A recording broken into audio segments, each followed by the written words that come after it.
Hello friends. आज हम लोग मई में ही बिहार करंट अफेयर्स पार्ट 2 देखेंगे। ठीक है।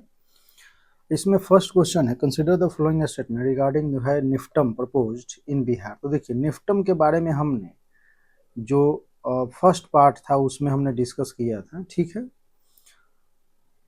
अब इसमें बोल रहा है कि वो आप देखें, वीडियो देखें, और जो इम्पोर्टेंट क्वेश्चन है उससे रिलेटेड हम थोड़ा रिपीट कर सकते हैं, मगर क्वेश्चन रिपीट नहीं होगा, टॉपिक रिपीट हो सकता है। ठीक है। It will be the countries third NIFTEM. ठीक है। अब देखिए, थर्ड निफ्टम की बात हो रही है बिहार में, तो फर्स्ट और सेकंड की भी बात मैंने की थी, तो आपको ये बताना है कि फर्स्ट और सेकंड कहाँ कहाँ है। ठीक है।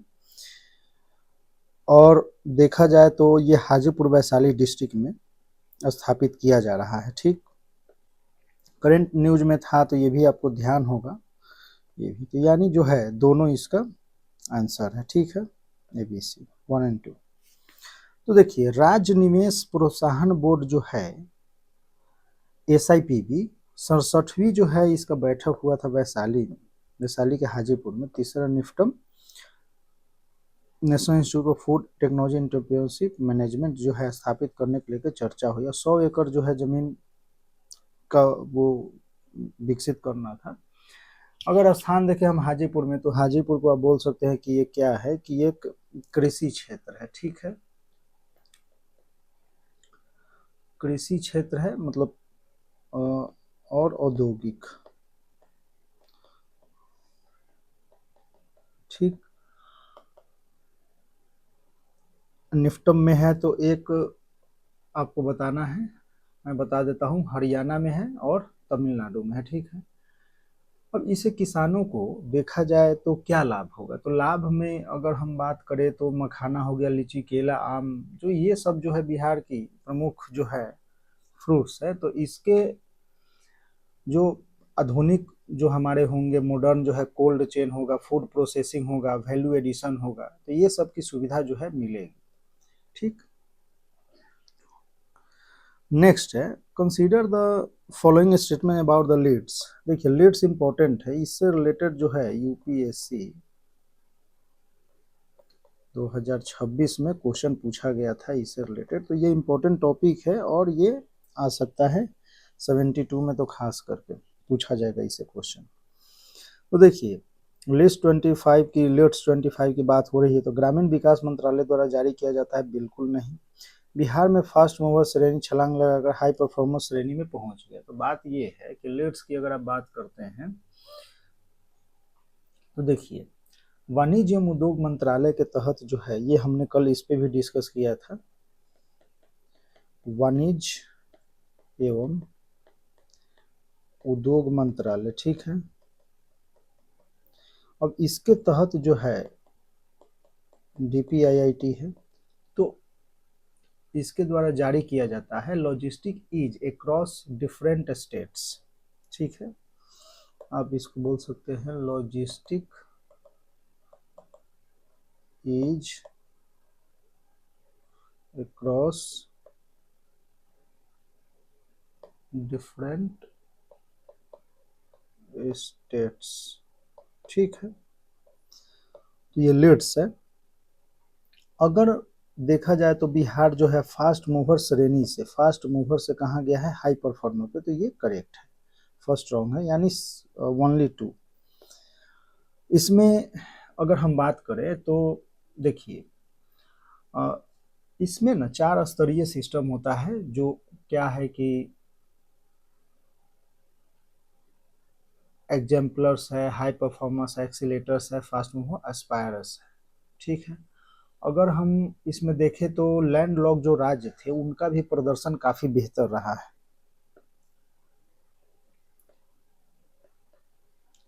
लैंडलॉक्ड स्टेट्स जो हैं, तो लैंडलॉक स्टेट में अगर आप देखें तो कौन कौन से हैं जिनका बेहतरीन प्रदर्शन रहा है, तो इसमें है हरियाणा है, तेलंगाना है। ठीक है। एंड एक और है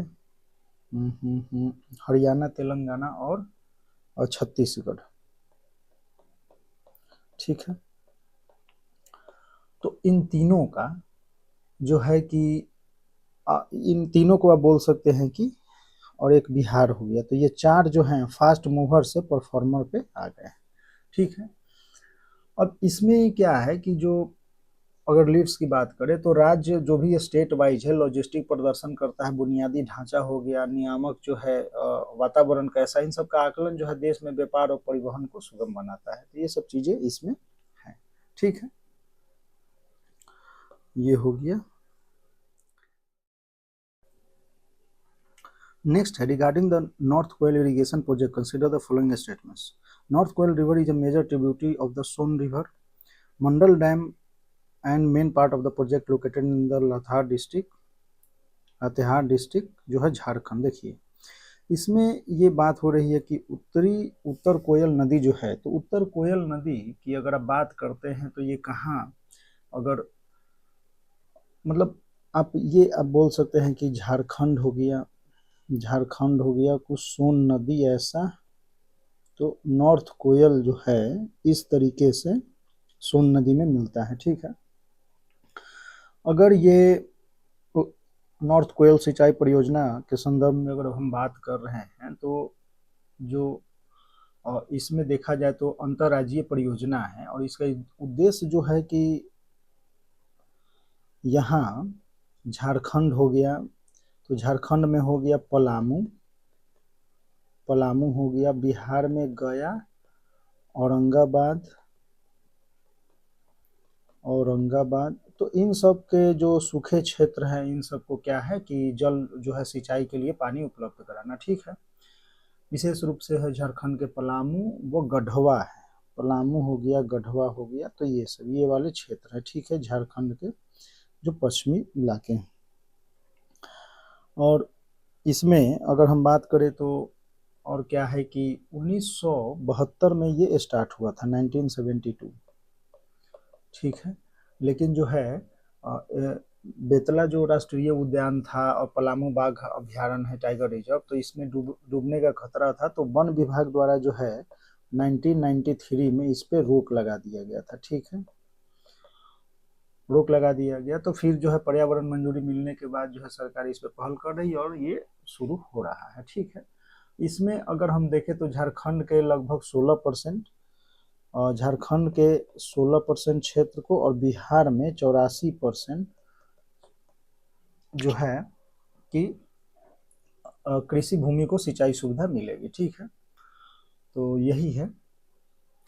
नेक्स्ट तो इसमें देखें तो सोन की एक सहायक नदी है, ठीक है, और मुख्य हिस्सा जो है मंडल डैम है जो झारखंड के लातेहार जिले में स्थित है, तो ये भी दोनों करेक्ट है, ठीक, लातेहार में स्थित है, और ये छोटा नागपुर से निकलती है, यहाँ छोटा नागपुर के पठार से निकल रही हैं और ये इस तरीके से जा रही है, सोन में मिलती है, बाकी जो है गंगा में आगे। Which districts Bihar majorly benefited from the north Koel project, तो गया, औरंगाबाद, रोहतास। तो इसमें आपको ये बताना है कि कौन सा जो है इसमें क्या बोलते हैं कि बेनिफिटेड है। तो देखिए अभी हमने देखा कि कौन सा था, गया, औरंगाबाद, ठीक है, रोहतास इसमें नहीं है, तो आपका हो गया गया और औरंगाबाद। तो एक और दो केवल जो है ए में है, तो झारखंड के पलामू इलाके में इसको मिलेगा, ठीक, बिहार में गया, औरंगाबाद, तो ये हमें ध्यान रखना है। चलिए नेक्स्ट है क्वेश्चन हमारा कि नालंदा विश्वविद्यालय की बात हो रही है, ठीक है। तो देखिए consider the following regarding the ancient Nalanda university, the 5th century AD by Kumar Gupta, first Gupta dynasty, massive library university known as the Dharmaganj यानी विशाल पुस्तकालय जो है वो धर्मगंज कहलाता था, स्थापना 5वीं शताब्दी गुप्त वंश के कुमार गुप्त फर्स्ट।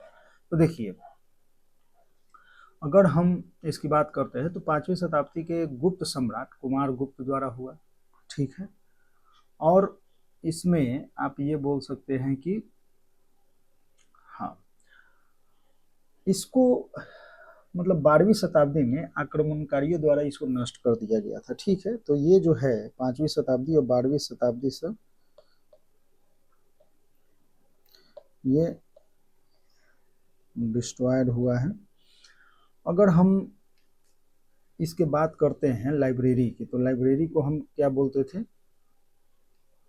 धर्मगंज बोलते थे।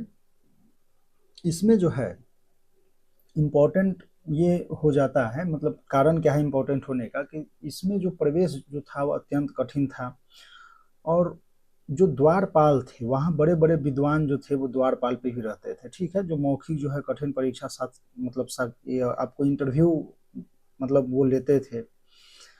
और पाठ्यक्रम की बात अगर करते हैं उसमें, तो बौद्ध धर्म बौद्ध धर्म में बौद्ध धर्म में हो गया, और वेद हो गया, और गणित हो गया, खगोल विज्ञान हो गया, ठीक है, तर्कशास्त्र, राजनीति, एंड एक और है चिकित्सा, ठीक, आयुर्वेद। ये हो गया आयुर्वेद, ठीक। अरे भैया, हाँ, आयुर्वेद। तो अच्छा, बौद्ध धर्म में भी जो है तो देखा जाए तो महायान वाला, बौद्ध धर्म में भी कौन सा, महायान, ये हमें ध्यान रखना है, ठीक है।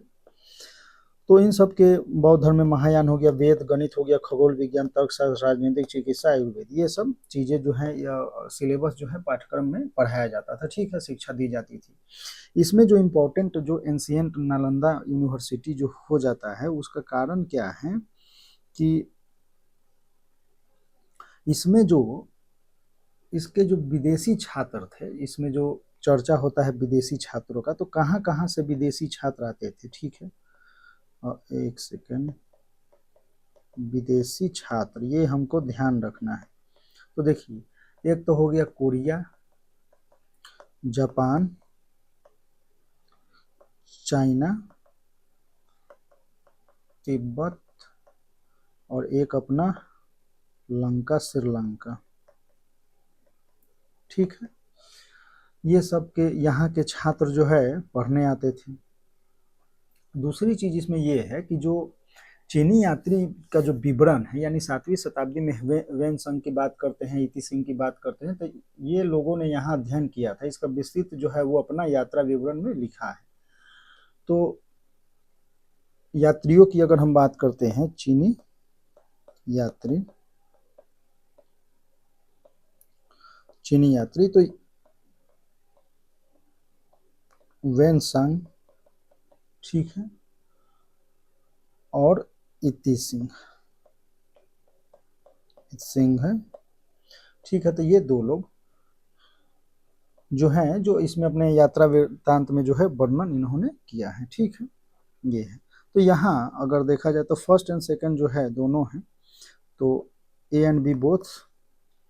और इस विशाल पुस्तकालय को धर्म सत्य का खजाना इसको कहा जाता था, धर्मगंज सत्य का खजाना, ये ध्यान रखना। 427 ईस्वी में कुमारगुप्त प्रथम द्वारा कराई गई थी, ठीक है। Dharmaganj, the library of ancient Nalanda university consist which of the following part. चलिए एक सेकेंड, हाँ, 3 प्रमुख भाग कौन से थे, रत्न सागर, रत्नोदधि, रत्न। तो देखिए, इसमें जो है रत्न सागर यानी रत्नों का सागर, रत्नों का सागर, ठीक है। अब इसमें जो बोला जाता है कि यह जो है 9 मंजिला इमारत था, 9 मंजिल था, 9 मंजिला इमारत था, ठीक है। और यहाँ जो है दुर्लभ एंड पवित्र, ये आपको दुर्लभ और पवित्र जो भी ग्रंथ थे, ठीक, जैसे हो गया इसमें प्रज्ञा पारमित, प्रज्ञा पारमिता,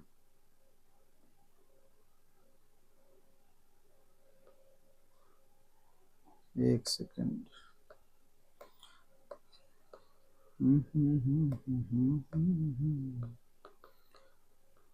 प्रज्ञा पारमिता, ठीक है। सूत्र, तो ये हो गया आपका दुर्लभ और पवित्र ग्रंथ, ठीक है। रत्नोदधि की बात करते हैं तो रत्नों का, इसको बोलते हैं हम रत्नों का महासागर। अब इसमें भी बोले जो है, यह भी मुख्य 9 मंजिल इमारत है। बौद्ध धर्म यहाँ हो गया, बौद्ध धर्म हो गया, वेद हो गया, विज्ञान, इन सबसे संबंधित जो है किताब रखे जाते थे। रत्न रंजक जो है वो रत्नों को अलंकृत करने वाला, इसको हम बोलते थे रत्न रंजक है, रत्नों को अलंकृत करने वाला, ठीक है। अब ये जो है पुस्तकालय का तीसरा हिस्सा था, जिसमें जो है विभिन्न जो है इसमें कलाएं हो गई, पांडुलिपि हो गया, ठीक है। तो कलाओं, पांडुलिपि, तो इन सब को क्या, और हाँ एक और चीज, इसमें जो है नए ग्रंथ, जो भी नए ग्रंथ आ रहे हैं उनको जो है क्या किया जाता था, संग्रह किया जाता था, ठीक है। ये सब चीजें तो तो यहाँ से 1 2 3 जो है आपका हो गया, यानी डी, तो ठीक है।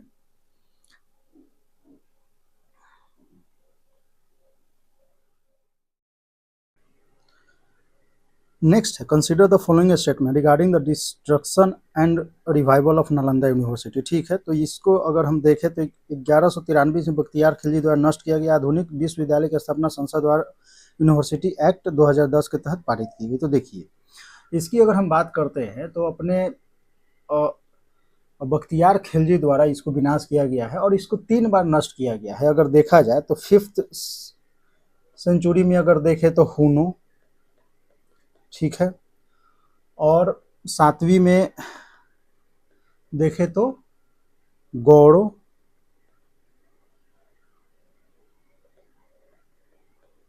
ठीक। वैसे गौड़ों के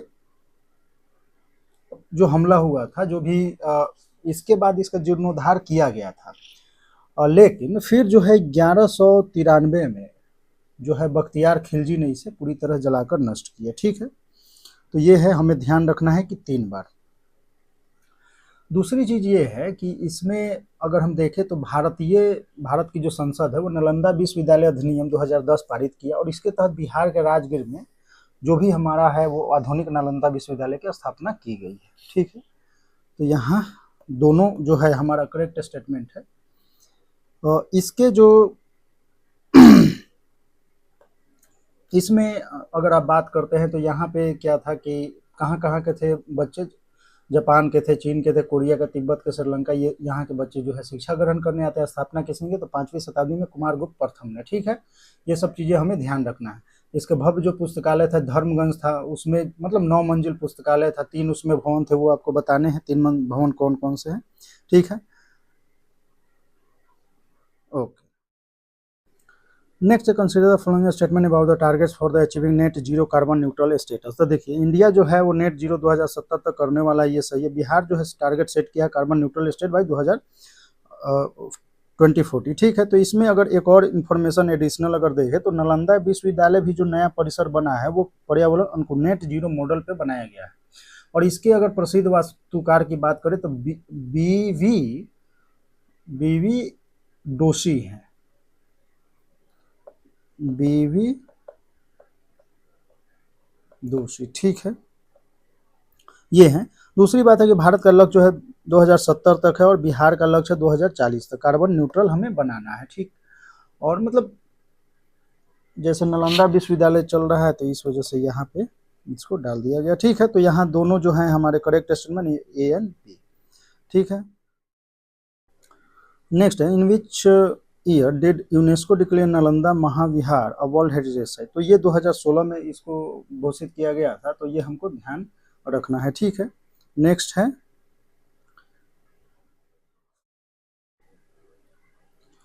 नेक्स्ट हमारा है who was the appointed as the first chancellor of the modern Nalanda university in 2012। देखिए, तो पहले चांसलर कुलाधिपति के रूप में नियुक्त किया गया था अमर्त्य सेन जी को, ठीक है। और ये नोबेल पुरस्कार विजेता हैं 2007 में नालंदा मेंटोर ग्रुप का अध्यक्ष बनाया गया था। 2012 में विश्वविद्यालय के पहले चांसलर नियुक्त किए गए। अगर हम इनकी बात करते हैं तो भारत ये जो है अर्थशास्त्री है, दार्शनिक है, और इनका जो है कल्याणकारी औसत गरीबी और अकाल के अध्ययन यानी क्षमता कैपेबिलिटी अप्रोच के लिए जाना जाता है, ठीक है। और इनकी अगर बात करें तो 1998 में अर्थशास्त्र का नोबेल पुरस्कार और 99 में भारत रत्न से इनको सम्मानित किया गया था, ठीक है। ये हमें ध्यान रखना है कि 1998 में नोबेल प्राइज एंड 19 में भारत रत्न।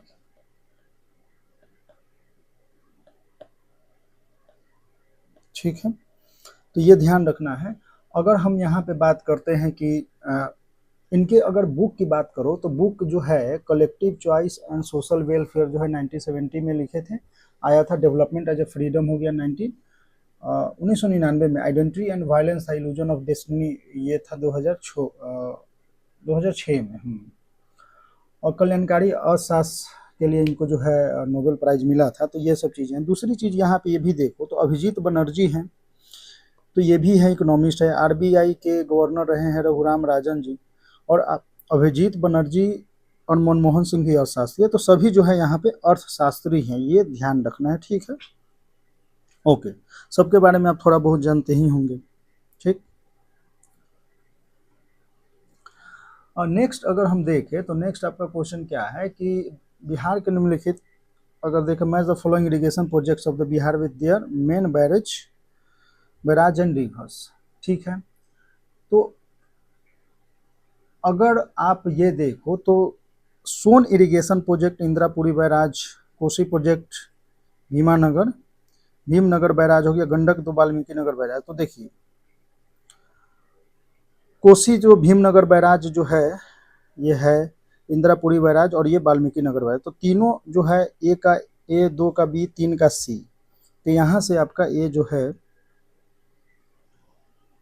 सही हो जाता है। नेक्स्ट है कि which of the following statement regarding the international Booker prize. International Booker prize पे क्वेश्चन हमने किया था पिछले बार भी, और देखा जाए इसमें तो ये क्वेश्चन थोड़ा इम्पोर्टेंट इसलिए भी है कि बुकर प्राइज से रिलेटेड जो है क्वेश्चन पूछे जा रहे हैं, और तो इसका हमें क्या रखना है, ध्यान रखना है। तो देखिए जो ताइवान ट्रेवलर हैं इनको मिला, और book was written by Yang Swing Jing and translated into English by Ling King, ठीक है। तो ये भी सही है। तो अनुवादक जो रहे हैं वो लिंकिंग है, और यान सांगजी जो हैं इन्होंने किताब को लिखा था। और तो यहाँ से जो है दोनों करेक्ट हो जाएगा, यानी ए एंड बी, ठीक है। नाम हमें ध्यान रखना है, मूल लेखक भी और जो उसके अनुवादक हैं, ठीक। चलिए, which of the book became the first Hindi work to win the international Booker prize in 2022। अगर आप हिंदी के पुस्तक की अगर हम बात करते हैं तो ये जो किताब है पहली हिंदी रचना बनी तो टॉम एंड सैंड है, ठीक है, टॉम ऑफ सैंड। ये जो है गीतांजलि सीरी जी को मिला, टॉम एंड सैंड के इतिहास है जिन्होंने डेजी रॉकवेल, अब जिसका अनुवाद जो है डेजी रॉकवेल ने किया था। पुरस्कार पाने वाली पहली हिंदी रचना है, ठीक। तो 2022 में गीतांजलि सीरी को, टॉम एंड सैंड को, ये हमें ध्यान रखना है। नेक्स्ट है कि consider following statement regarding the Rajgir Malmas Mela 2026 के संदर्भ में हमें बताने हैं, ठीक है। यह मेला प्रत्येक वर्ष मलमास के दौरान आयोजित किया जाता है, और धार्मिक मान्यता कि मलमास के दौरान 33 कोटि देवी देवता राहगीर में निवास। देखिए फर्स्ट स्टेटमेंट तो है यह मेला प्रत्येक वर्ष, तो प्रत्येक वर्ष नहीं होता है, ये 3 साल में होता है, ठीक है। 3 साल में होता है एक बार, और इसका आयोजन किया जाता है। तो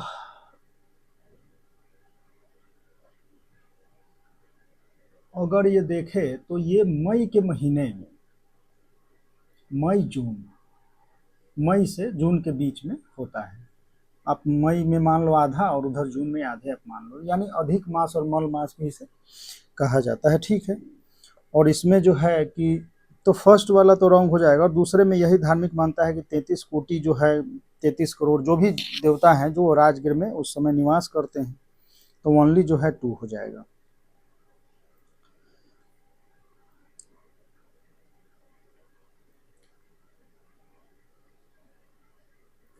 नेक्स्ट हमारा कि निम्नलिखित में से कौन सा गर्म जल कुंड जो है राजगीर में स्थित है।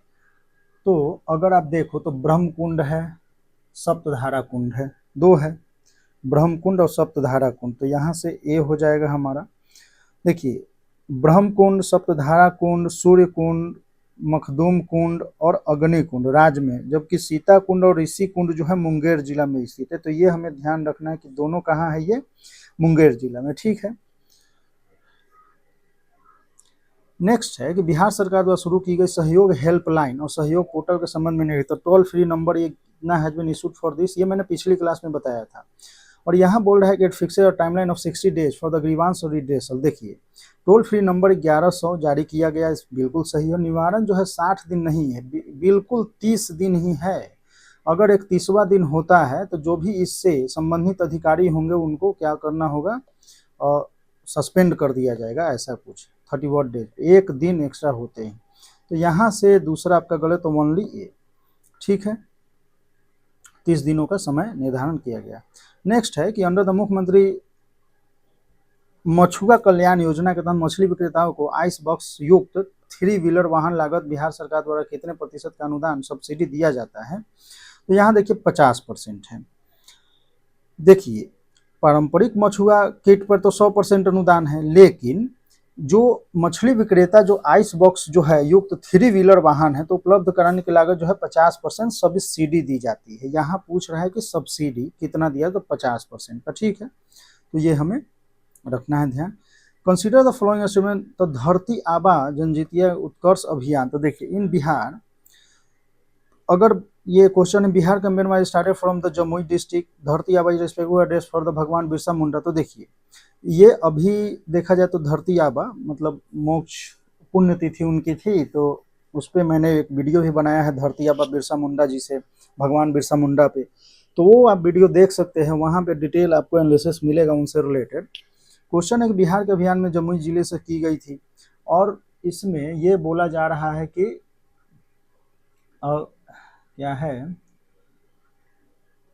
कि धरती आबा भगवान इस्तेमाल किया जाने वाला सम्मान सूचक संबोधन है, बिल्कुल सही है। और अभियान जो है जमुई जिले से ही की गई थी, ठीक है। तो भारत सरकार की पहल है, लक्ष्य जनजातीय बहुल गांव जो है उनको समग्र विकास करना है, और जमुई से इस धरती आबा भगवान बिरसा मुंडा का, तो यानी सी हो जाएगा। नेक्स्ट है कि अप्रोक्सीमेटली, नेक्स्ट क्वेश्चन है approximately what percent of the North Bihar area is considered vulnerable to floods। देखिए उत्तरी बिहार के लगभग कितने प्रतिशत क्षेत्र जो है बाढ़ से के प्रति संवेदनशील है। तो ऐसा क्वेश्चन जो है बीपीएससी अभी कुछ दिन पहले जो अप्रैल में हुआ था एईडीओ का एग्जाम हुआ था, उसमें मुझे याद है 17 तारीख को जो सेकंड शिफ्ट जीएस वाला पेपर है उसमें बिहार के जो बाढ़ प्रति संवेदनशील क्षेत्र से रिलेटेड क्वेश्चन पूछा गया है। तो ये इंपॉर्टेंट है और इसको ध्यान रखना है। मैंने वहां पे डिटेल में डिस्कस इसको किया था। देखिए अगर हम बात करते हैं तो 73.63% है जो बाढ़ प्रभावित जो है उसके वल्नरेबल है, संवेदनशील क्षेत्र माना जाता है, ठीक है। अगर भारत के, ये तो बिहार के हिसाब से अगर हम देखें, भारत के अगर हिसाब से आप देखते हैं, भारत के में अगर कुल बाढ़ जो आते हैं उसके अंतर्गत अगर देखेंगे आप तो 16.5% जो है ये क्षेत्र है। तो ये भी हमें ध्यान रखना, भारत के रिस्पेक्ट में इतना, बिहार के रिस्पेक्ट में 73 पॉइंट समथिंग, ठीक है। हर साल बाढ़ से जो है खतरा हमेशा रहता है। तो पलायन का अगर ज़्यादा देखेंगे आप तो पलायन सबसे ज़्यादा नॉर्थ बिहार से ही है, ये भी है एक, ठीक है। बिहार में जो अगर देखें तो 38 में से 28 जिला जो है बाढ़ प्रभावित क्षेत्र माने जाते हैं। 15 जिला तो ऐसा है जो गंभीर स्थिति में और मतलब सामना करता है, स्थितियों का सामना करता है। नदियों की अगर बात करते हैं तो नेपाल से निकलने वाली नदी में कौन सी हो गई, तो कोसी हो गई, गंडक हो गई, बूढ़ी गंडक है, बागमती है, महानंदा है, ये सब जो है तबाही के मुख्य कारण है। ठीक है, तो 73% आप यहाँ पे आंसर बता सकते।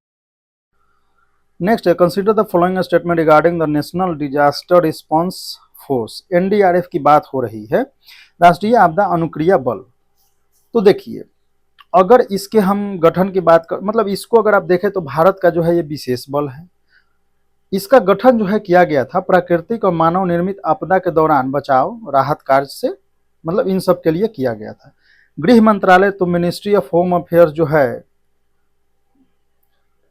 होम मिनिस्ट्री के अंतर्गत आता है, ये हमें ध्यान रखना है। उद्देश्य जो है किसी भी आपदा स्थिति में त्वरित और प्रभावी प्रतिक्रिया देना। ठीक है, तो गृह मंत्रालय के अधीन आता है।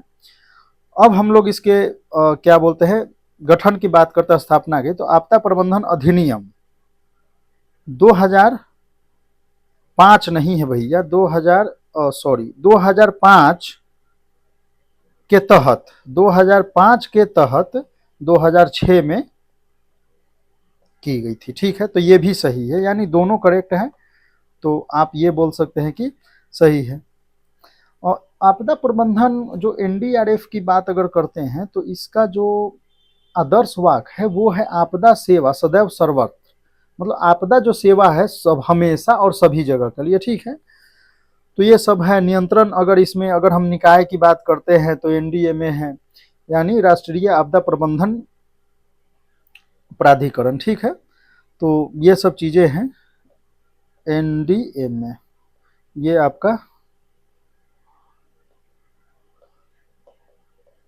नियंत्रण जो है निकाय है।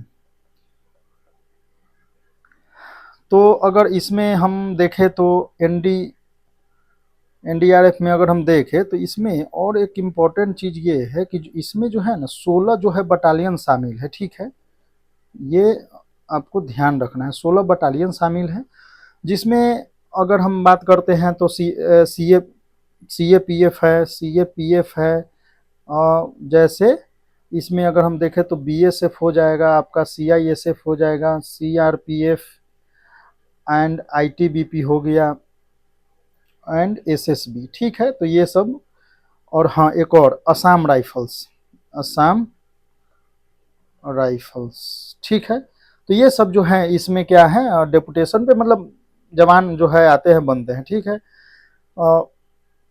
एक बटालियन में अगर हम बात करें तो लगभग 1100 कुछ जो हैं कर्मी होते हैं, और विशेष रूप से जो है खोज बचाव चिकित्सा तकनीकी कार्यों में प्रशिक्षित इनको किया जाता है। ठीक है, तो यही सब है।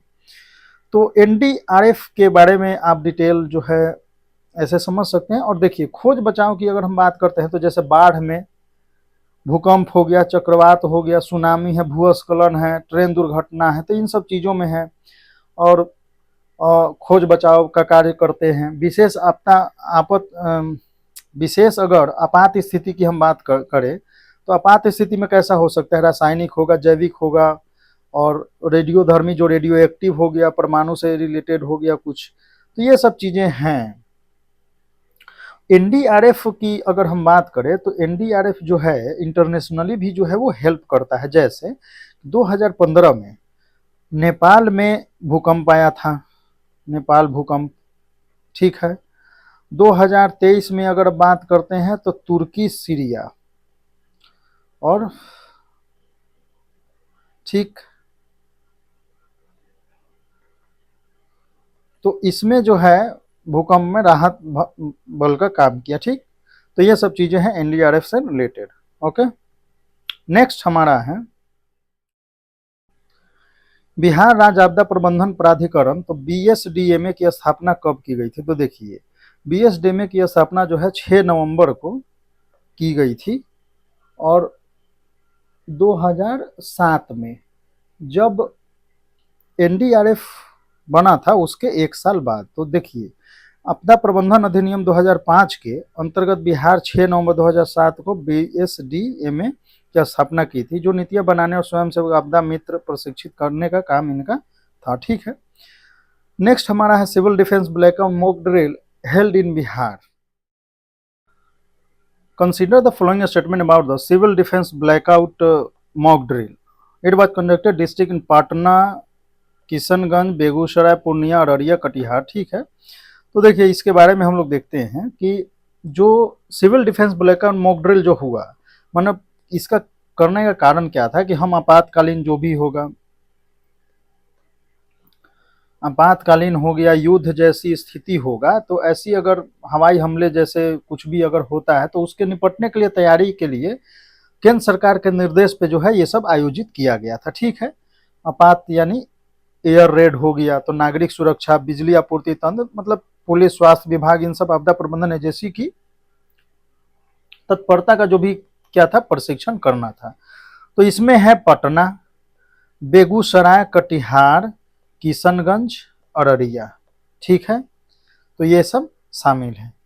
ठीक है, तो मतलब इसमें क्या होता था कि ड्रिल के दौरान सायरन बजते थे, पूरे शहर की जो बिजली घरों ये सब लाइटें जो है बंद करके ब्लैकआउट किया जाता था।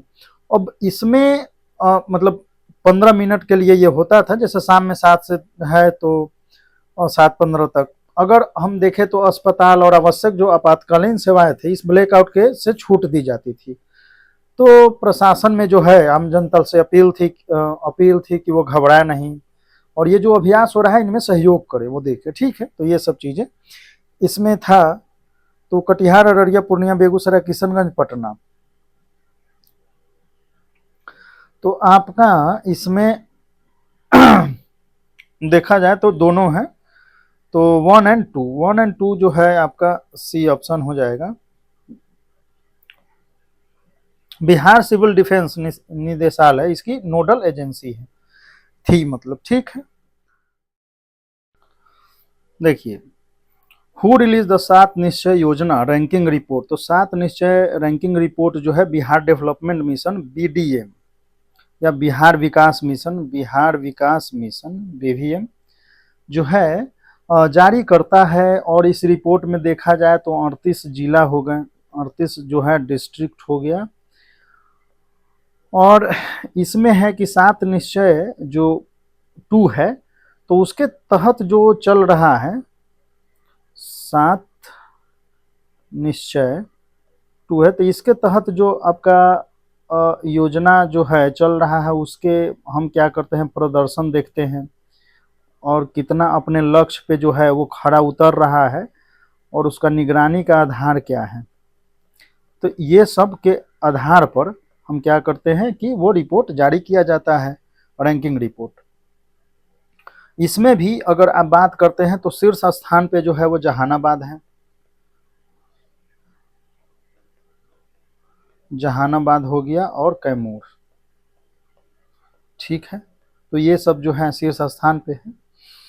नालंदा भी जो है लगातार उच्च प्रदर्शन करने वाले जिलों की सूची पे शीर्ष पे रहता है, जबकि बेगूसराय, नालंदा, बक्सर समय समय पे बेहतरीन अंकों के साथ शीर्ष स्थान पे हासिल किए हैं। अब इसमें जो है अगर रैंकिंग के मुख्य आधार की अगर हम बात करते हैं 7 निश्चय में, तो एक तो हो गया कि बिहार स्टूडेंट क्रेडिट कार्ड योजना जो है, मतलब छात्रों को उच्च शिक्षा के लिए क्या था कि ऋण प्रदान करना था। और जो मुख्यमंत्री निश्चय स्वयं सहायता भत्ता योजना है, मतलब बेरोजगार युवाओं के प्रशिक्षण के दौरान भत्ता दिया जाता है। ठीक है,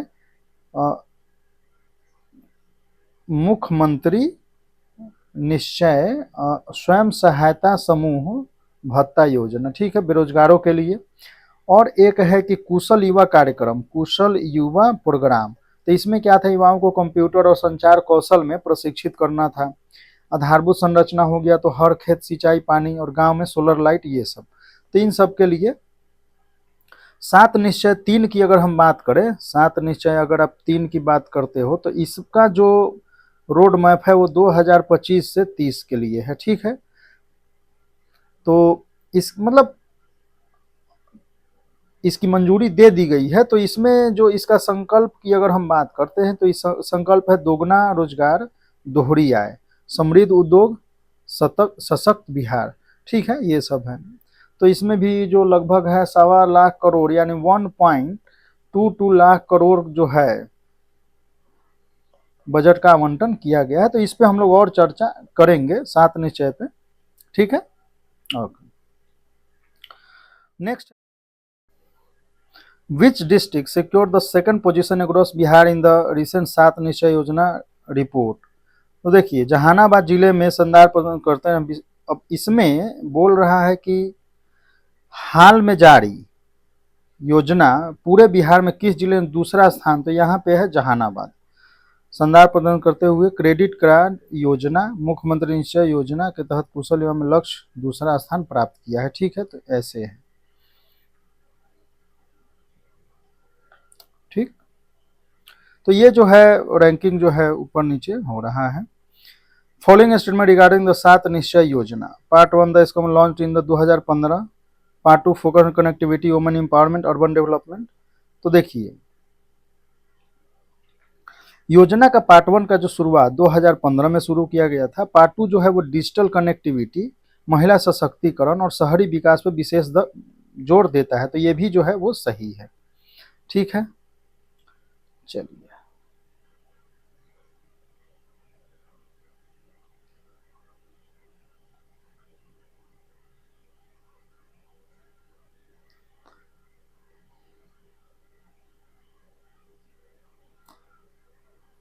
अब इसमें पार्ट 2 में अगर देखें तो आत्मनिर्भर बिहार के तहत महिला सशक्तिकरण, कृषि उद्यमिता और डिजिटल कनेक्टिविटी पे ध्यान केंद्रित किया गया है, ठीक है।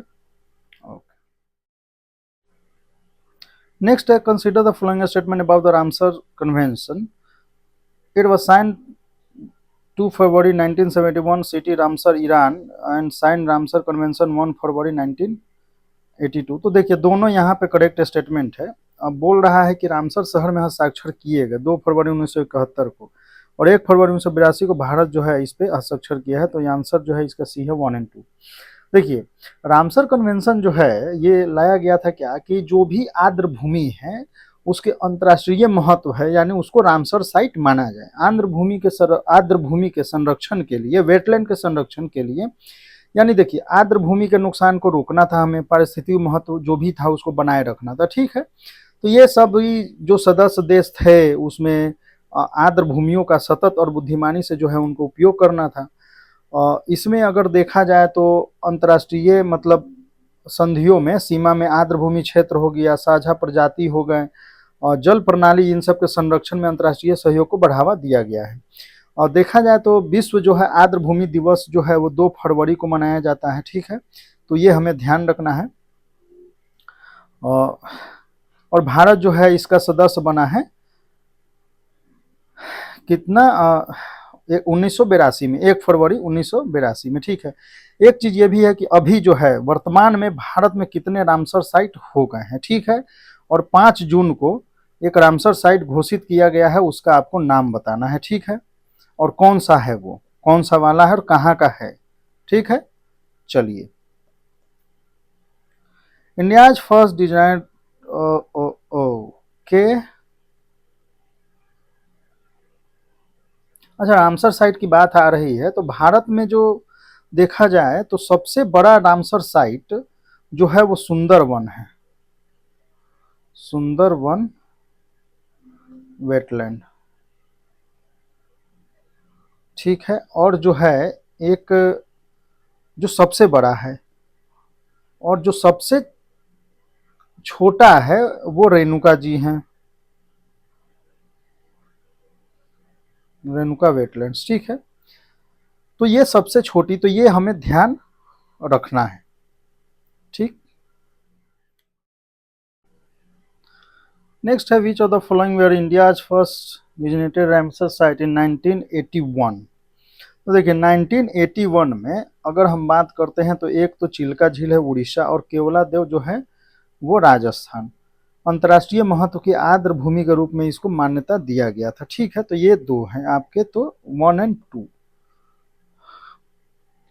और काबर लेक जो है बिहार की साइट है, काबर लेक बिहार साइट है, ठीक है। ये आपको ध्यान रखना है।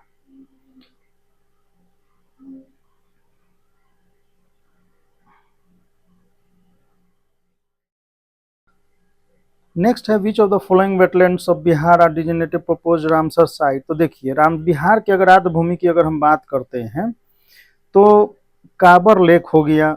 तो काबर लेक जो बेगूसराय में है, कंवरताल, इसको कांवर झील भी बोलते हैं।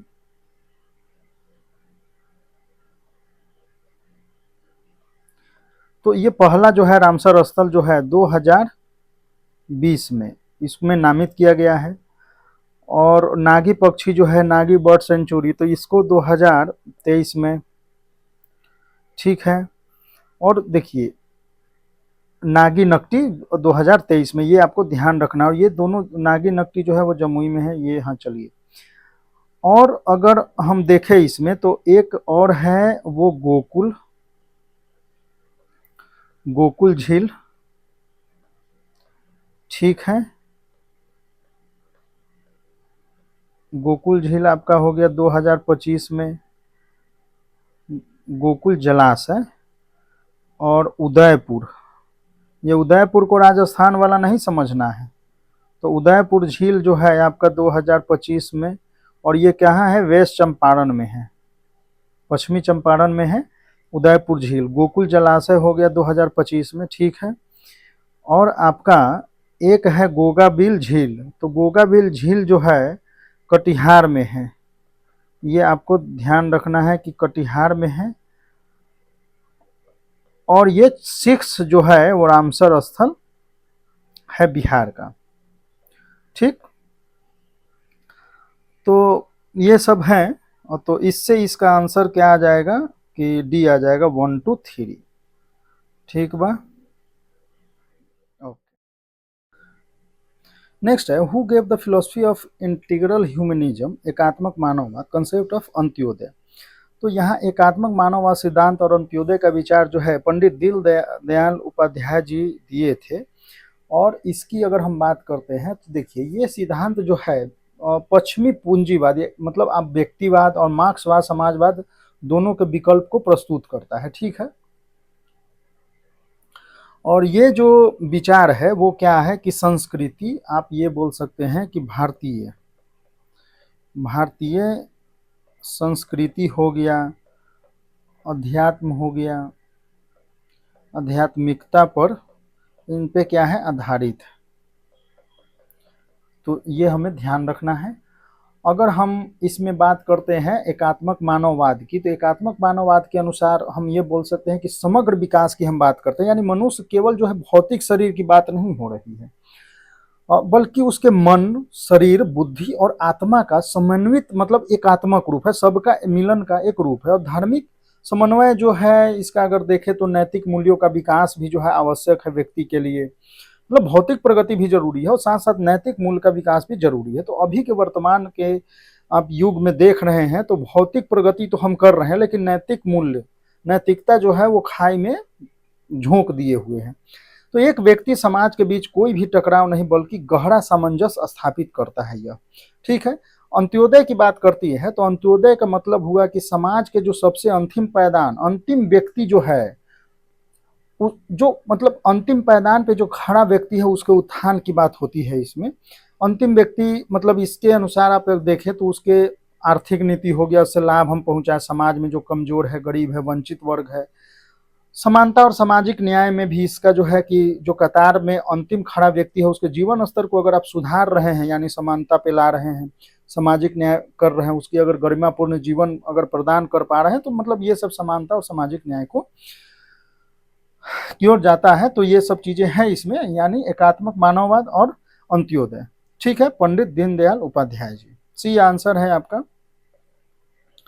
नेक्स्ट हमारा है क्वेश्चन 29 30। नेक्स्ट है consider the following statement. Antyodaya जो है अन्न योजना की हम बात कर रहे हैं। तो 25 दिसंबर 2000 को ये लॉन्च हुआ था, ठीक है। और उद्देश्य जो था कि देश के सभी गरीब परिवारों को बेहद सस्ता अनाज पहुंचाना। तो दोनों हैं यहाँ पे करेक्ट। अब इसमें जो थे लाभार्थी जो थे भूमिहीन कृषि मजदूर थे, सीमांत किसान थे, ग्रामीण शिल्पकार हो गए, विधवा हो गए, निराश्रित बुजुर्ग हो गई 60 वर्ष से अधिक, दिव्यांग जन हो गए, मतलब अत्यंत गरीब आदिवासी भी जो है ये लोग शामिल इसमें थे। इसमें था कि मासिक राशन में क्या था कि 35 केजी आपको खाद्यान्न जो है उपलब्ध कराए जाएंगे। सब्सिडी योजना, मतलब योजना के तहत जो है अनाज जो है सस्ती दरों पे, यानी 2 केजी 2 रुपया रुपए जो है 2 पर केजी, ठीक है। और ये तो था गेहूं, और 3 रुपये जो था वो क्या था, चावल, ठीक है। ये दिया जाता था। प्रधानमंत्री जो है अब गरीब कल्याण योजना के तहत जो है इसको लाया गया है, और अब क्या हो गया है, ये निःशुल्क हो गया है, ठीक है। तो अब यह निःशुल्क, ठीक है। चलिए, तो यहीं पे हम लोग क्या करते हैं कि एंड करते हैं, और फिर जो है नेक्स्ट पार्ट हमारा आएगा पार्ट 3। पार्ट 3 में हम और भी जो है मई मंथ के जो है डिस्कस करेंगे, और भी कुछ कुछ चीज़ें हैं जो डिस्कशन आवश्यक है एग्जाम पर्पज से। तो ठीक है, जैसा भी रहा कमेंट जो है आप कर सकते हैं, बताएं कि और इसमें क्या सुधार किया जा सके और क्या क्या किया